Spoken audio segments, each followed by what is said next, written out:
Here's actually one that came earlier from uh, Mr. or Mrs. Young. I'm not too sure there, but we'll say Young. And Young says, "Great info, mahalo nui, guys. Is there a way to know which condo associations are reliable or not as far as handling maintenance fees?" So, Scott, I think this goes to your one easier. Is there, how do you address that one? Yeah, that's a tough one. So the good realtors, when they take a listing, will order the condo docs up front prior to going on the market, and then I can ask for it and I can pour through it. Otherwise, you have to get into escrow.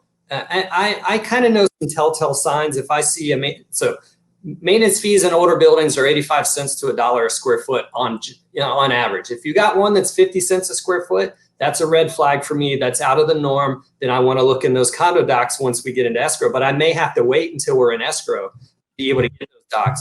I know new construction like Kaka'ako is $1 to $1.35 a square foot. So people can run their maintenance fees numbers that way, but boards change every year. They vote people on and people off. You get someone who gets off a board, then the board could go in another direction. You have to be able to look at those docs. And the question is does the listing agent get them up front?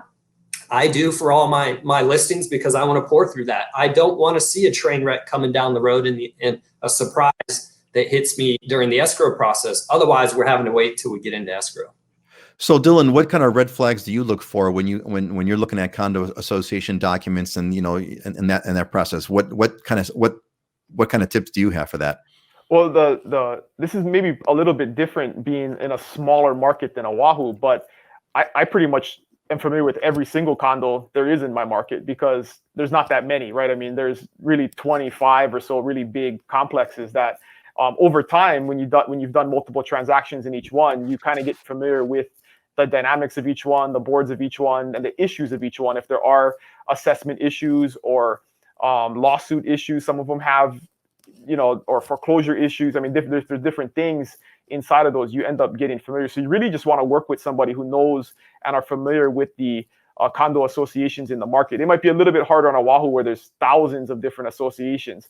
But that's a big thing for me. I mean, it's just kind of I know who the problem children are, and I can tell you right off the top.